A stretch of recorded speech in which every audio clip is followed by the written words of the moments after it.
Bom, nós estamos iniciando mais um podcast da semana, né? Dessa vez recebendo a nossa querida presidente da Câmara de Rio Novo do Sul, Márcia Bortolotti.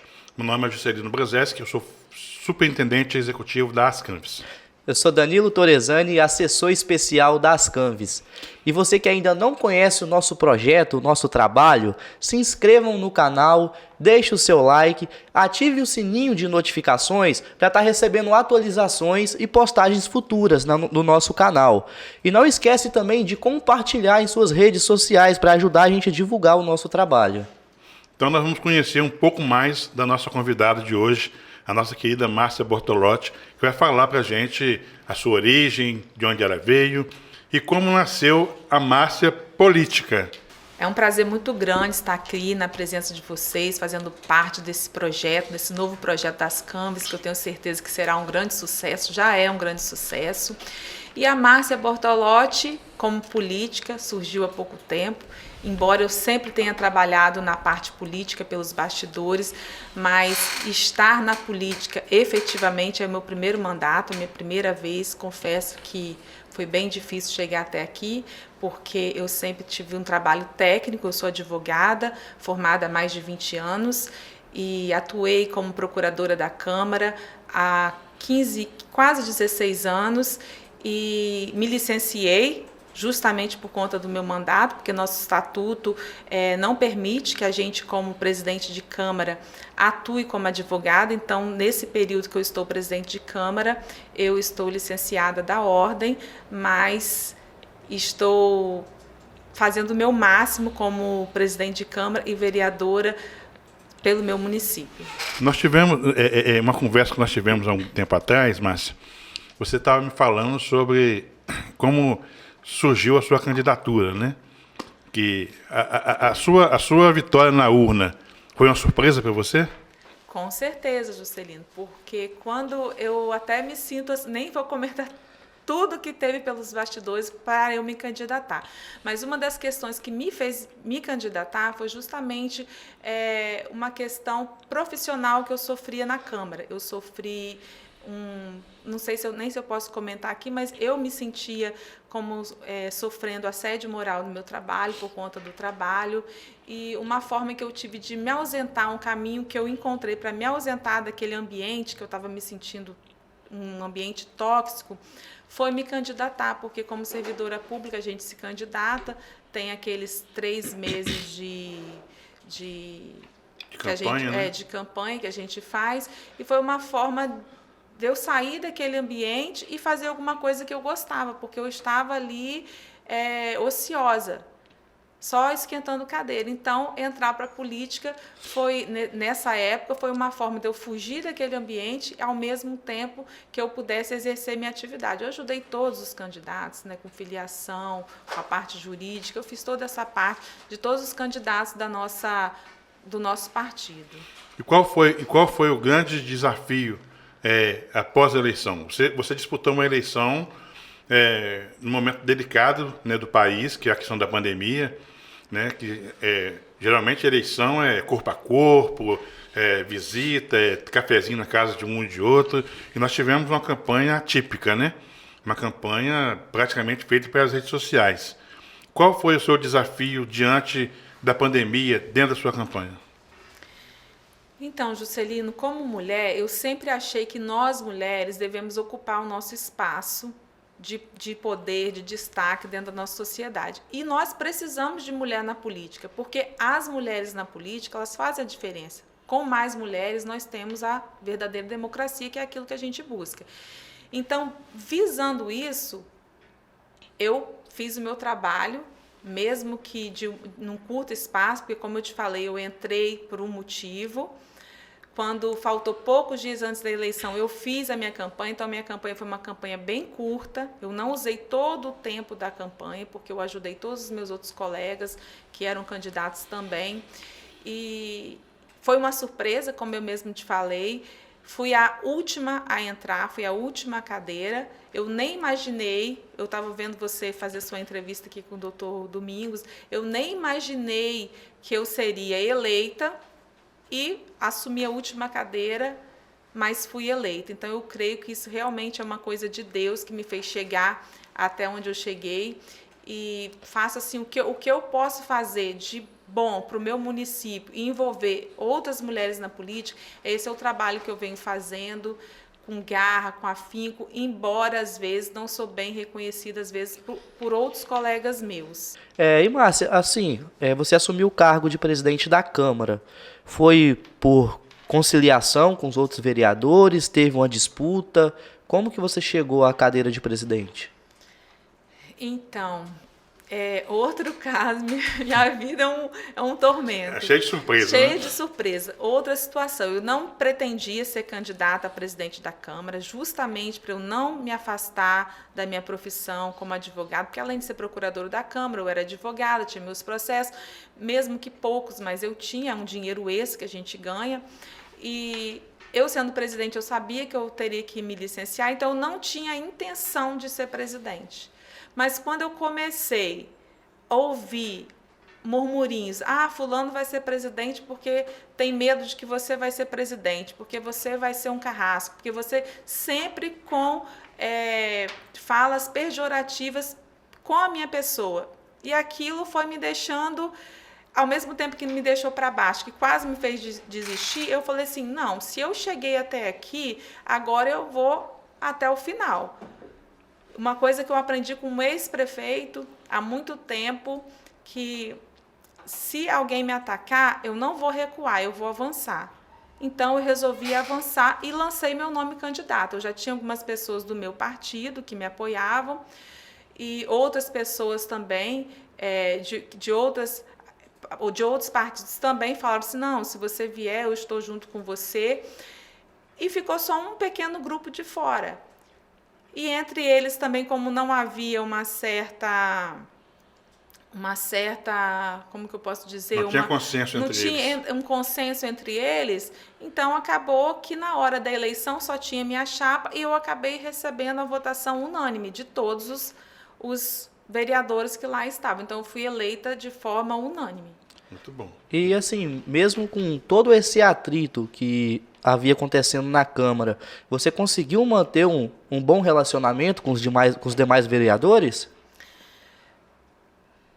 O que eu posso fazer para manter um bom relacionamento, eu mantenho. Infelizmente, eu estando presidente da Câmara, não fui muito bem aceita por alguns vereadores. Sim. Mesmo eu tendo sido eleita de forma unânime, eu nunca nem imaginei que fosse ser de forma unânime, foi uma surpresa para mim quando os outros vereadores que também queriam ser presidentes votaram em mim, eu realmente senti de forma surpresa. Mas você acha que isso se deve pelo fato de você ser mulher? Com certeza, Juscelino. Com certeza, porque é aquela velha história. Quando um homem vai para a tribuna, ou que ele impõe a sua força, ou que ele decide uma forma, toma uma decisão de forma que não vai agradar a todos, porque nem Jesus Cristo agradou a todos. Não tem como a gente agradar de forma unânime a todos. Às vezes a gente tem que tomar decisões. Mas você em algum momento da sua gestão, né, nós já estamos terminando um biênio, né? Daqui a pouco vai ter eleição para o novo biênio lá na Câmara Municipal. Você se sentiu ameaçado de alguma forma, seja verbalmente ou não, pelos demais vereadores? Juscelino, a nossa Câmara, graças a Deus, ela é uma Câmara majoritariamente pacífica. Infelizmente, às vezes nós batemos de frente com alguns vereadores que, de forma que eu nem sei explicar, porque às vezes não nos aceitam lá presidindo uma Câmara, à frente de um poder.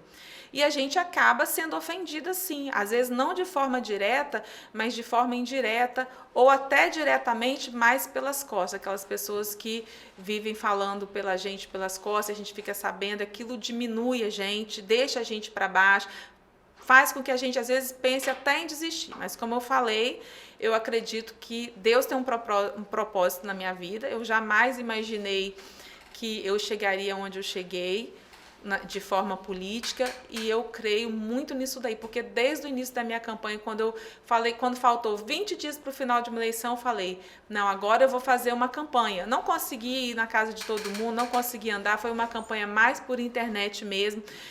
Assumi a última cadeira, mas como se eu tivesse assumido a primeira, como se eu tivesse sido a mais votada pelo meu município, porque a minha sensação foi justamente essa daí.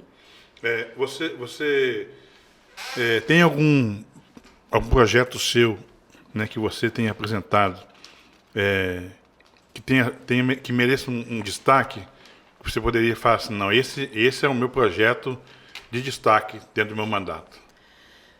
Sobre projetos, Juscelino, a gente tem vários projetos em mente que a gente gostaria de colocar para ser aprovado e que ele fosse eficiente para o nosso município como um todo.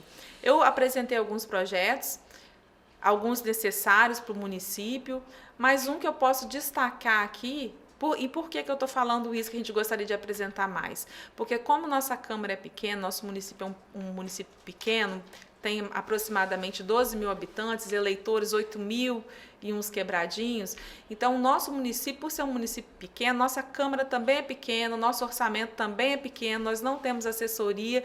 Então, a maioria dos vereadores trabalham de forma individual.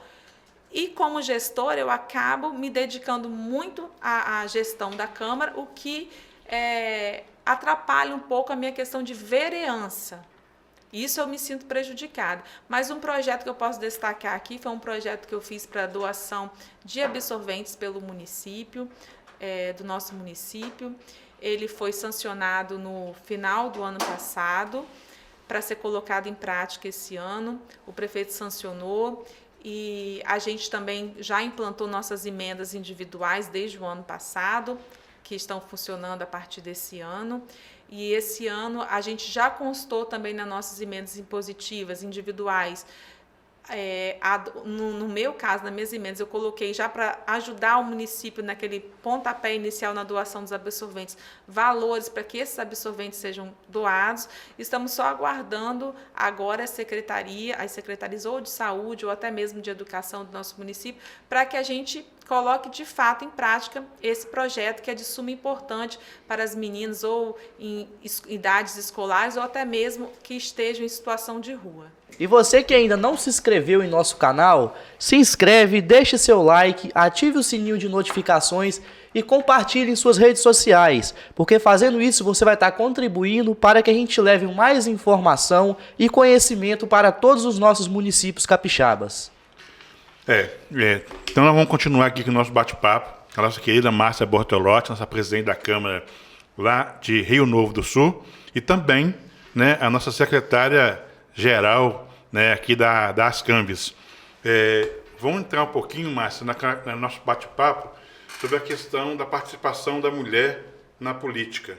Né? Nós já falamos aqui da questão que você colocou, da sua dificuldade, né, no trato lá com os vereadores, de repente, pelo fato de você ser mulher. A sua Câmara é pequena, tem 9 vereadores, são 2 mulheres, né? Você e a vereadora Lari. Como você vê essa questão da violência contra a mulher no parlamento? Né? A gente tem visto muita agressão na Câmara de Vitória, né? Com as vereadoras de Vitória. Nós tivemos alguns episódios de violência contra a mulher na Câmara de Conceição do Castelo, Baixo Guandu. Como você vê essa questão da violência contra a mulher? Então, Juscelino, isso sobre a questão da violência institucional e a violência política, eu mesma acabo sentindo na pele, porque o que a gente recebe do outro, mesmo que não seja frente a frente, mas comentários, eu recebi comentários de colegas vereadores meus de outros municípios que falaram assim, olha, eu parei em tal lugar para lanchar, parou X... 3 vereadores lá, não vou divulgar o nome de ninguém aqui, e desceram o cacete em você, por isso, por aquilo e tal, eu só ouvi, mas eu estou te falando para te alertar. Então são coisas assim que me entristecem, porque se eu não posso falar bem da pessoa, mal que eu não vou falar. Se eu não quero que o mandato do outro dê bem, mal que eu não vou desejar. Então, o que eu penso é que cada vereador ele tem que se dedicar para o mandato dele, o que ele está fazendo de bom. Ele tem que lutar, perder o tempo dele, gastar a energia dele, se dedicando a ele. E Sim. não a falar mal do mandato do outro. Pelo contrário, fale bem do que ele vem falando. Então, politicamente, a gente sofre esse tipo de violência, justamente porque é mulher. Eu vejo, assim, de forma unânime, às vezes, homens e mulheres batalhando muito por causas em apoio a violências contra a mulher.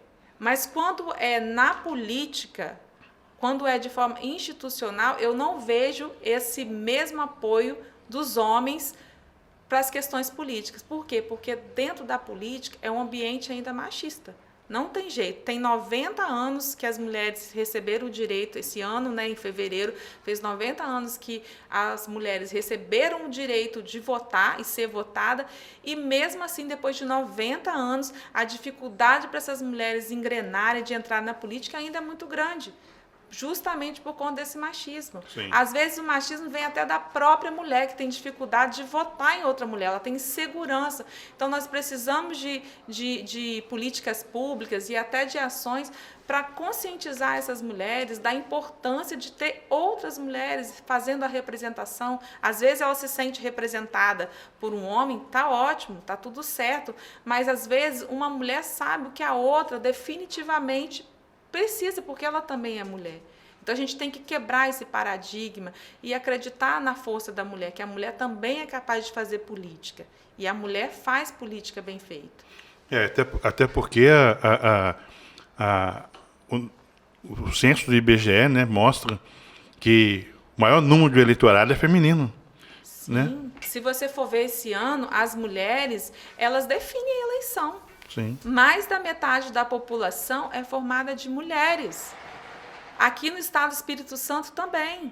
No meu município, a maioria a maior parte da população são de mulheres. Então, as mulheres hoje, elas definem uma eleição.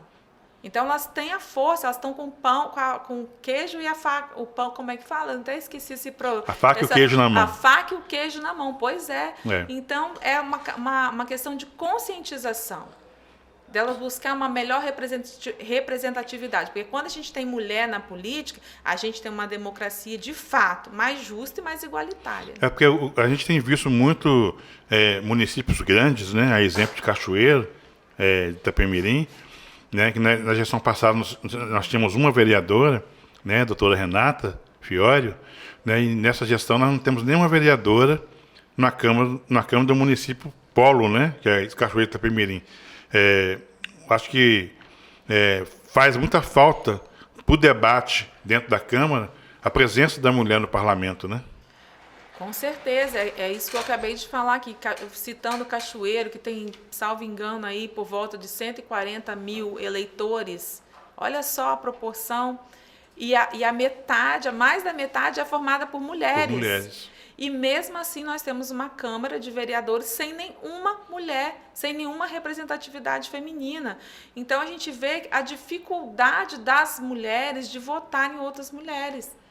Isso porque vem um resquício desse patriarcado antigo, esse machismo. É cultural, né? É cultural. Então, as mulheres acabam desconfiando de outras mulheres. Mas, pelo contrário, as mulheres têm um potencial muito grande. Quem é mulher sabe disso. O que uma mulher é capaz de fazer.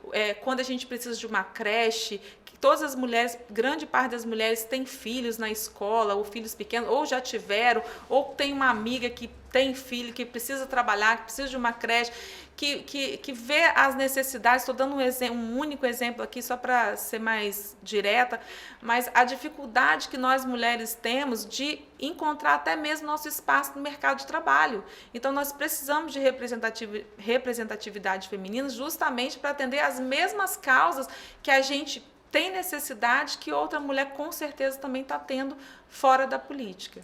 Mas você acha que esse problema ele se deve ao fato da mulher ter medo de ocupar esses espaços, ou muitas vezes elas não chegam a concorrer talvez por falta de apoio das lideranças?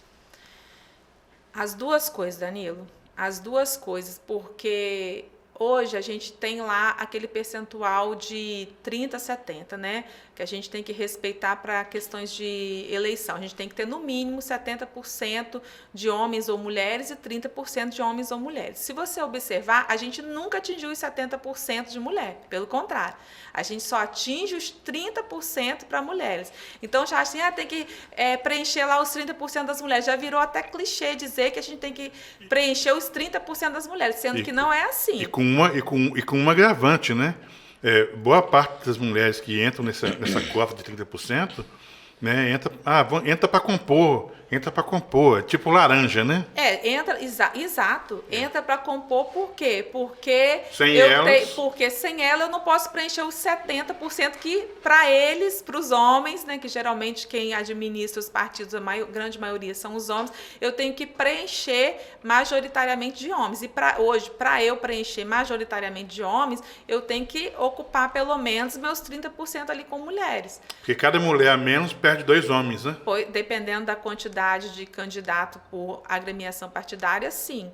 Então, isso é uma das coisas que desmotivam. Também a parte de recurso financeiro também desmotiva muito, porque mesmo que a gente tenha uma lei que diz lá os percentuais, quando chega nos partidos, quem define como que vai ser repartido esses valores, respeitando aqueles requisitos já legais, são os partidos que definem. Então, eles têm que fazer essa definição. E, geralmente, hoje a gente tem uma lei também que tem que respeitar o 30% para ou para homens ou para mulheres, né? Então, a gente tem que ter os 30% para as mulheres tem que ser destinados para as campanhas das mulheres. Então, tem aqueles 30%, mas vai de forma igual para todas as mulheres? Não, de forma alguma. Até porque esse recurso do fundo partidário, geralmente ele para na capital, né? Dificilmente o recurso chega no interior. No nosso município mesmo, eu mexo com política há mais de 30 anos. Eu nunca ouvi falar que recurso do fundo partidário chegou no município. Sim, por qualquer meio, seja para homem ou para mulher. A minha campanha mesmo, na minha campanha, eu recebi doações de pessoas físicas. Sim. Não recebi nenhuma doação de fundo partidário, enquanto eleição municipal. Como eleição, nesse ano nós teremos eleições a nível federal e até mesmo estadual, provavelmente os candidatos receberão seus recursos, né, por ser uma eleição de grande porte. Mas e como que será essa divisão? As mulheres serão beneficiadas de fato? Hoje, agora, com a nova legislação, eles vão ter que respeitar 30% destinado às candidaturas femininas. Sim. Mas elas vão receber esse recurso? Todas vão receber? Porque o que a gente observa é isso aí mesmo, né? Que muitas mulheres são usadas como laranjas para completar o percentual legal, mas que, na verdade, são para engrandecer os homens que estão ali, né? Sim. E lá no seu mandato, quando você assumiu o mandato de vereadora, né, e obviamente, consequentemente, logo à frente o mandato de presidente da Câmara, foi uma surpresa para você, né? Você já disse aqui para a gente no início do nosso bate-papo. E na sua chegada, qual foi o seu desafio? Aquele sentimento que você tinha lá como servidora da Câmara, né, aquele sentimento do assédio moral, você conseguiu, dentro da sua gestão, eliminar isso dos funcionários da Câmara? Você acha que os funcionários da Câmara se sentem bem dentro da sua gestão? Eu acredito que sim, Juscelino, porque mesmo eu estando licenciada, eu continuo sendo servidora. Sim. O meu espírito é de servidora. As pessoas que trabalham ali comigo são colegas de trabalho meu. Eu não sou ali chefe de ninguém, pelo contrário, a gente é uma equipe e o que eu procuro sempre fazer com eles, trabalhar em equipe. Sim. Porque se faltar uma pecinha ali, prejudica todo o trabalho. E eu, como servidora que sou, não poderia me sentir diferente, porque hoje eu estou vereadora. Daqui uns acabando anos, o mandato, você... eu não sei se eu vou estar ou não. Então, eu quero mais estar sempre bem com os nossos servidores ali, que, graças a Deus, fazem um grande trabalho ali na nossa Câmara. Sem eles, nós temos poucos servidores, mas sem eles, nossa Câmara não andaria tão bem. Sim.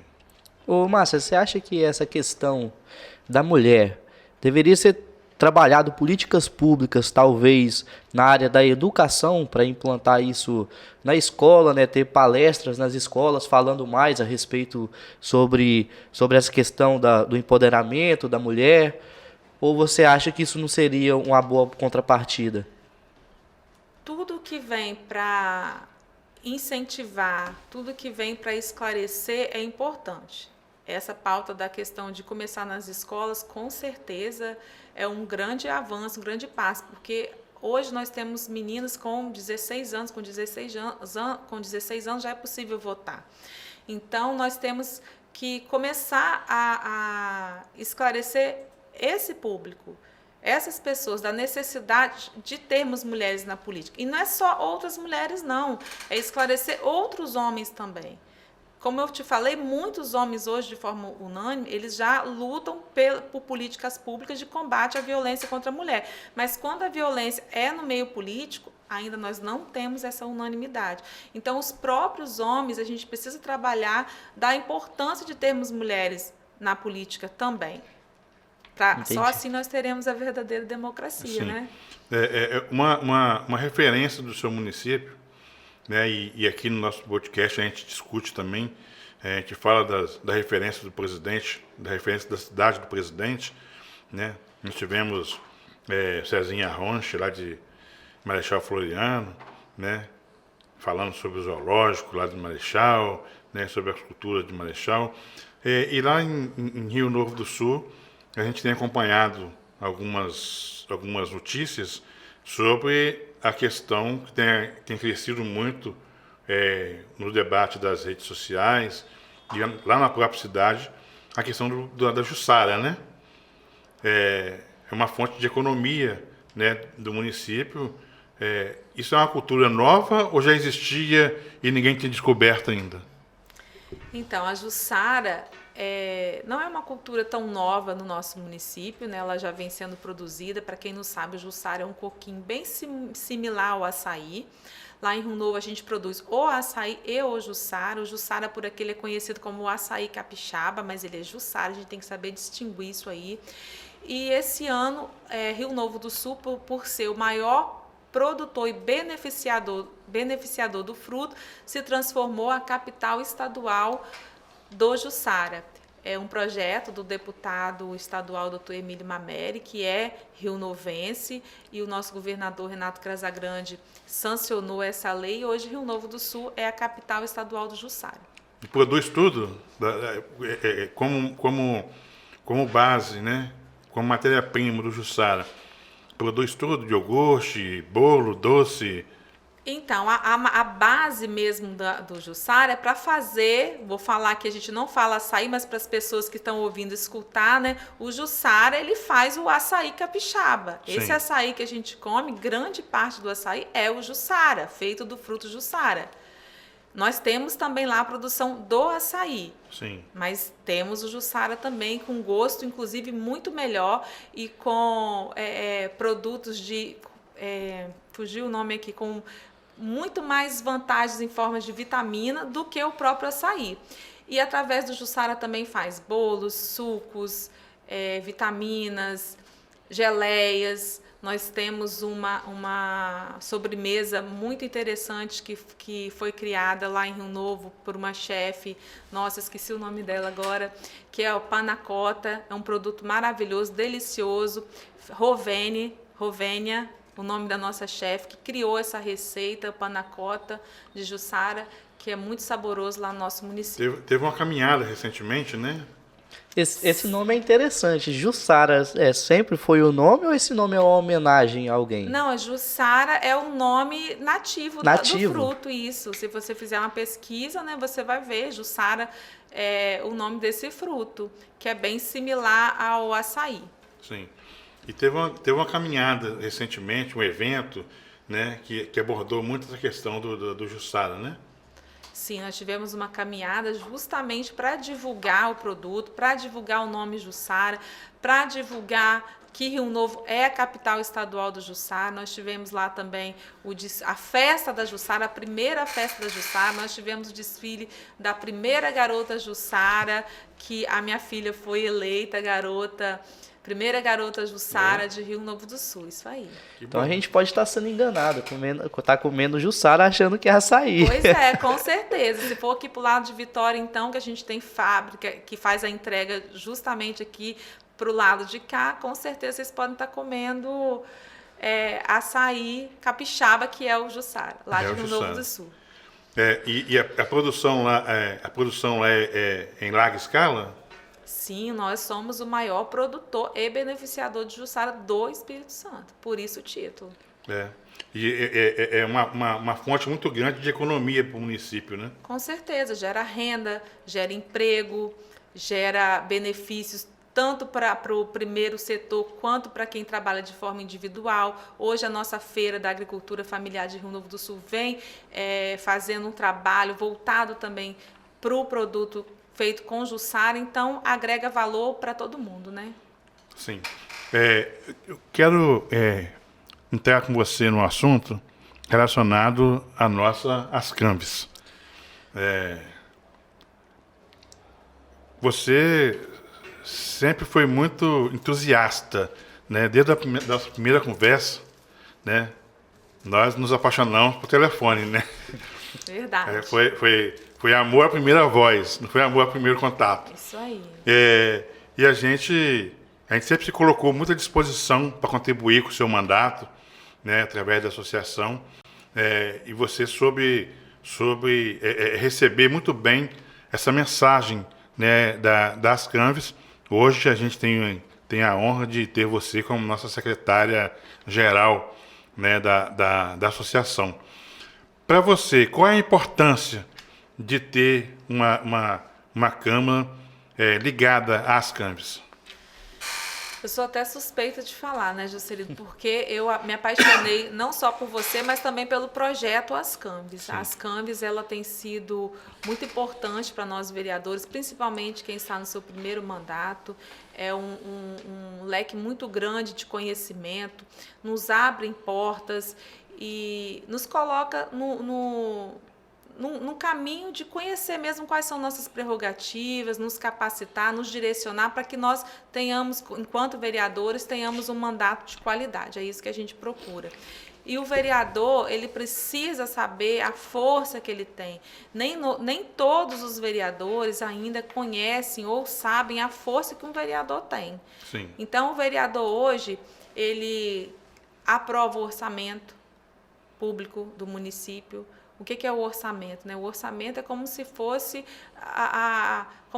não, né? É a própria gestão que o prefeito vai ter para a sua cidade no ano seguinte à aprovação.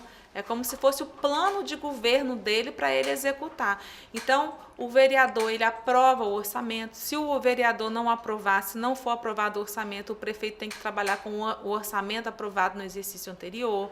O vereador, ele aprova ou rejeita as contas do prefeito municipal. Então, o vereador, ele tem uma força muito grande, fora outras funções importantes que ele desconhece. Sim. Se eu fosse falar que eu teria que ter mais uns 15 minutos aqui para falar. É porque, na verdade, o vereador, os nossos vereadores, infelizmente, né, ainda acha que ganhar uma eleição colocar nome em rua, mandar trocar a lâmpada do poste que está queimada, né, fazer votação de pedir tampa-buraco, pedir de providência, né, e, na verdade, o mandato, né, do vereador, a função do vereador vai muito além disso, né, como nós conversamos com o nosso conselheiro Dr. Domingos Taufen, né, é importante que o vereador, mesmo que ele não tenha escolaridade, mas que ele tenha interesse de aprender um pouquinho mais sobre a função dele, né? Sim. É importante, às vezes, fazer projetos de denominação de rua? Sim, é importante, porque eu digo lá pelo nosso município mesmo, eu não fiz nenhum ainda de denominação de rua, mas eu vejo a importância porque, às vezes, o correio não entrega uma carta em tal lugar, no nosso município, que é um município de interior, um município pequeno, nem todas as ruas são denominadas, então, se não tiver o nome, o correio não vai. Então, é uma questão de utilidade pública importante. às vezes, esse contato do vereador com as pessoas na rua também é importante o vereador estar cobrando, porque quando o seu eleitor, ou nem seja seu eleitor, né, o cidadão chega e cobra, porque é bom a luz na rua tal, o poste não está funcionando, está faltando uma tampa de bueiro aqui, perigoso para causar um acidente. Isso também é importante, porque é uma forma do vereador estar cobrando o prefeito e é uma forma dele fiscalizar. Ó, se o senhor não resolver esse problema aí, a gente vai ter que tomar uma outra atitude. Então, é uma forma também do vereador estar trabalhando. Mas o que é primordial dele, que é fiscalizar e legislar, como o doutor Domingos bem disse, não adianta a gente fazer um monte de leis por aí, porque o nosso país já está cheio de leis que está lá no papel, mas inoperantes, né? Inoperante, que nunca saiu do papel. Existe a lei, mas que nunca foi colocada adiante. Então, nós não precisamos de leis que sejam ineficientes. É melhor você fazer menos leis, mas que sejam eficientes e operantes no município, do que fazer um monte de lei e ficar ali no papel. Você participou agora recentemente da Marcha dos Vereadores em Brasília, né? Sim. Você já tinha ido na edição passada ou foi a primeira vez que você foi na marcha? Fui na edição passada também. Pois é. Dentro dessa questão da qualificação, né, do vereador, né, nós estávamos conversando isso também com outros convidados nossos das semanas anteriores. Que a marcha do vereador, você não vai lá só para a marcha, né? Você aproveita aquela oportunidade para você visitar os gabinetes, né? Tentar buscar recurso, né? Uma emenda parlamentar. Você como gestora da Câmara Municipal, você facilita a participação dos vereadores nesse tipo de eventos? Olha, Juscelino, eu participei das 2 edições da Marcha dos Vereadores lá em Brasília. É um evento muito grandioso, muito bacana, que empodera os vereadores, que, além de trazer palestras importantíssimas e de capacitar o vereador para o mandato, ele faz um empoderamento dos vereadores de como o mandato do vereador é importante e como a figura do vereador é importante para o município. E a gente precisa desse fortalecimento. Por que a gente precisa desse fortalecimento? Porque, como você mesmo disse no início, lá com o doutor Domingos, falando sobre o legislativo não ser um puxadinho da prefeitura, e realmente nós não devemos ser puxadinho da prefeitura. E muitos vereadores acham que tem que estar ali, balançando a cabeça toda hora para o executivo. Nós temos que trabalhar de forma harmônica, mas nós temos que saber que nós somos independentes. Então, o vereador precisa saber dessa força. Por ele estar acostumado também a ser puxadinho, que nós temos tido várias leis por aí que têm enfraquecido o poder das câmaras municipais. Então, isso é muito sério. Então, dá uns dias, as câmaras, se continuar dessa forma, poderá até deixar de existir ou até de ser um poder. Então, isso muito nos assusta, a gente precisa desse empoderamento. Agora, quanto visitar os gabinetes, igual você falou, quando tem marcha, se a pessoa for assistir a marcha, é difícil ela visitar gabinete, porque às vezes a marcha começa ali 9 horas da manhã e ela vai até 6, 7 horas da noite, e com conteúdo sem parar, você só para almoçar. Então, se você fizer uma agenda com algum deputado, ou vai ser talvez na sexta-feira, que geralmente não tem deputado lá, ou à noite, se alguém quiser te atender, depois das 7 horas da noite, tem deputado que atende.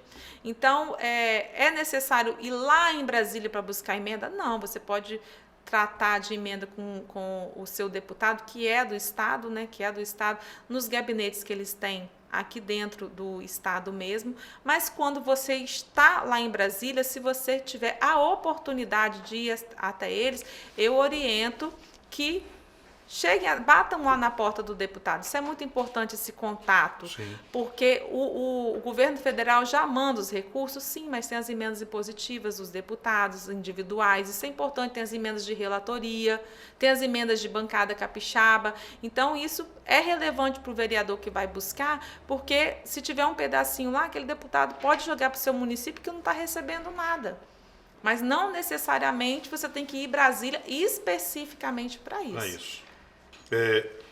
Nós temos um projeto chamado Capacitar para Legislar, que você conhece, né?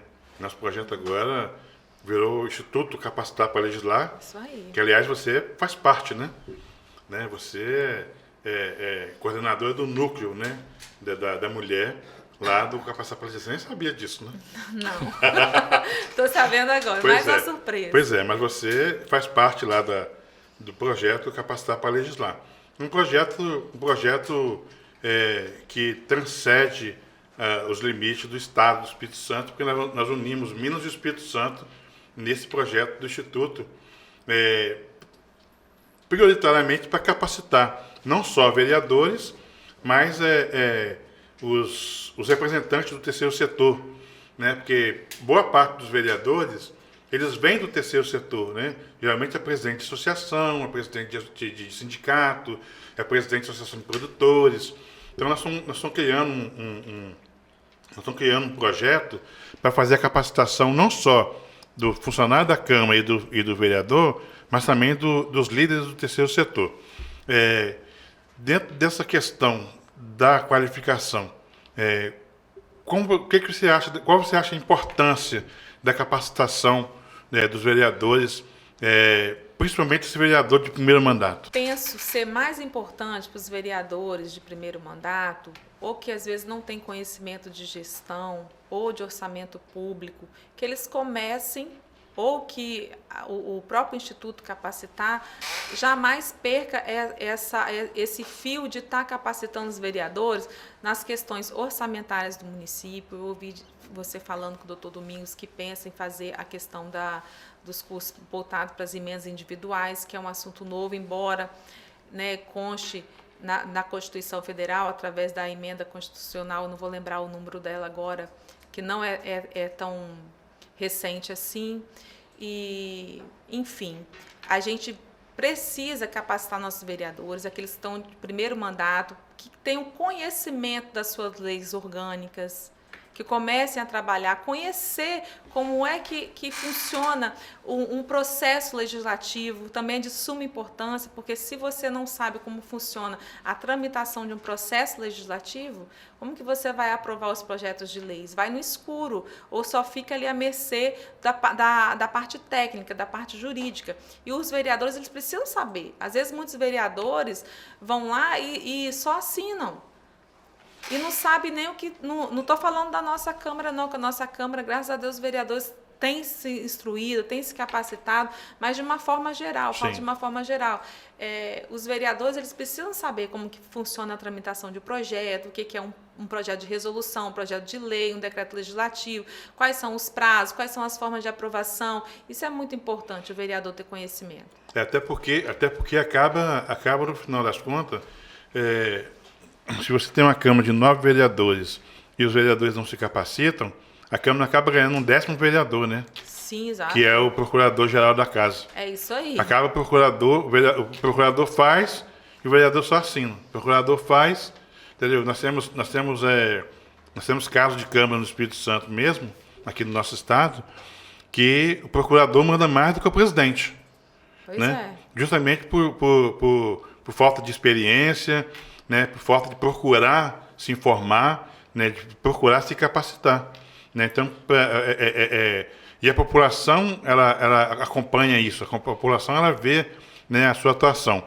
Mas você estava falando com a gente aqui, no início do nosso bate-papo, que a presidência ela te impede de exercer a vereança.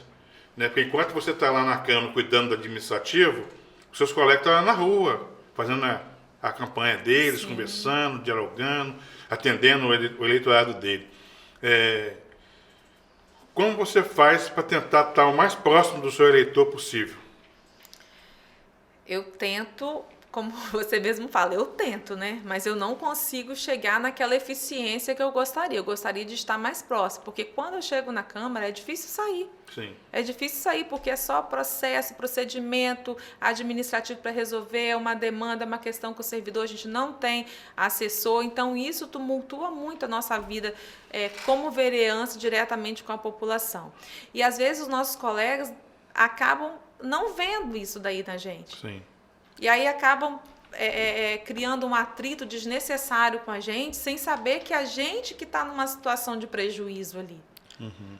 Porque ser gestora de uma casa, mesmo sendo uma casa pequena, não é fácil, Celino, porque as complicações são as mesmas. Os ônus são poucos, mas os contras são igual a se fosse de uma Câmara grande. A Márcia vereadora foi eleita com alguma bandeira? A Márcia tem uma bandeira dela? Ou era geral? Não, eu não sou geral. A minha bandeira é sempre voltada para o empoderamento das mulheres, sim, seja na política, sejam criando políticas públicas voltadas para ela e também trabalhando com os homens para eles verem essa importância aí. E justiça social, né? Porque sem justiça social hoje a gente também, no nosso município, não é nada, né? Eu luto por essa bandeira aí. Ô Márcia, e a população, ela é participativa nas sessões? Tanto presencial quanto online, ou vocês ainda não transmitem? Nós transmitimos. Pegando só uma brecha na fala do Danilo, dessa questão da participação da população, com a questão da pandemia, nós tivemos de nos reinventar, né, para nos comunicar. A pandemia fez com que você investisse mais na questão da comunicação da Câmara, no acesso da população. Por exemplo, você fazia tudo online. A população, ela participa muito presente hoje, ou a sua Câmara transmite a sessão e o pessoal vê mais pelas redes sociais?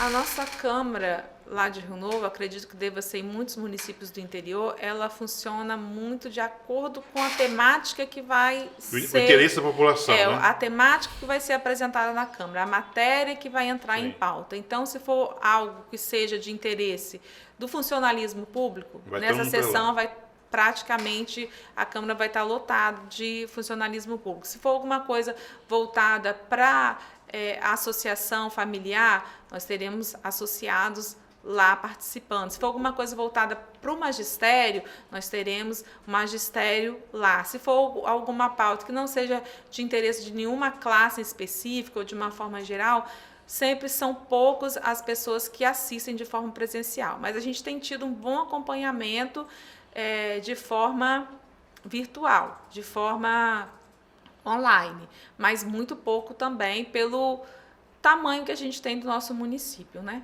Eu acredito que a nossa população deveria assistir mais, porque é o que eu sempre falo na sessão, se você quer conhecer a atuação do seu vereador, o que o seu vereador faz de fato, qual o trabalho que ele desempenha no município, tem que acompanhar as sessões da Câmara. Ficar só ouvindo blá, blá, blá, blá, blá, blá, não adianta. Tem que acompanhar as sessões da Câmara. É ali que você vai conhecer o seu vereador. Você está concluindo agora seu primeiro biênio. Vai continuar? Sinceramente, ainda não me defini sobre isso daí, não. Mas como já andam rumores, muitos rumores de presidência, você sabe que já tem, né? Sim, vários claro. municípios, inclusive, já até adiantaram as eleições, já até fizeram eleições para o próximo biênio. E a gente ouve muita especulação. E aí começou esse período de agressão contra o outro vereador, né?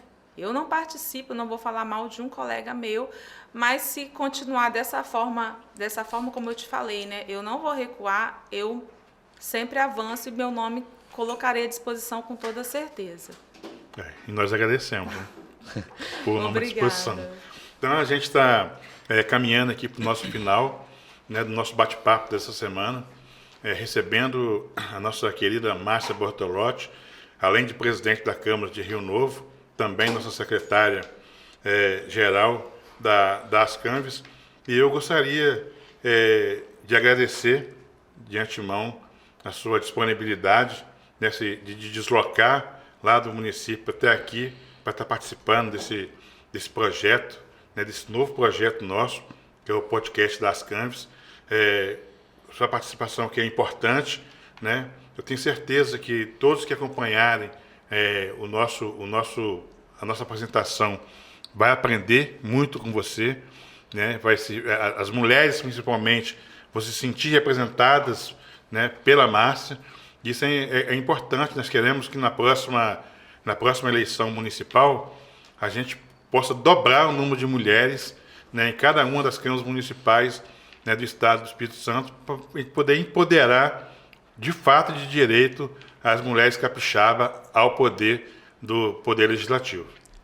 Márcia, muito obrigado. É um prazer enorme sempre ter a sua presença aqui com a gente. Quero agradecer mais uma vez aqui e também lembrar de agradecer ao presidente Vaguinho Sim, por todo claro. por a sua eficiência e por toda a liberdade que ele nos dá para conduzir os nossos trabalhos.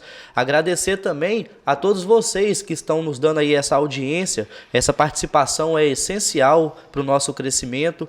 E eu gostaria de ressaltar o pedido para que vocês se inscrevam no nosso canal, curta, comenta, compartilhe, nos ajude a divulgar esse projeto que é tão importante para nosso estado e todos os nossos municípios capixabas. Pode falar o que quiser falar lá, viu? Pode reclamar, pode criticar, pode dar sugestão, entendeu? Que a gente está aqui à disposição para poder contribuir e responder dentro da medida do possível.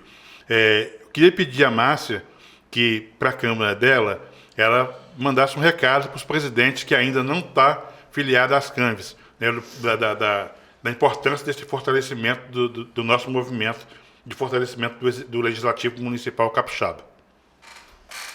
Primeiramente, é um prazer, mais uma vez, muito grande estar aqui com vocês. É uma honra. Muito obrigado pelo convite. Contem sempre comigo, com o meu apoio.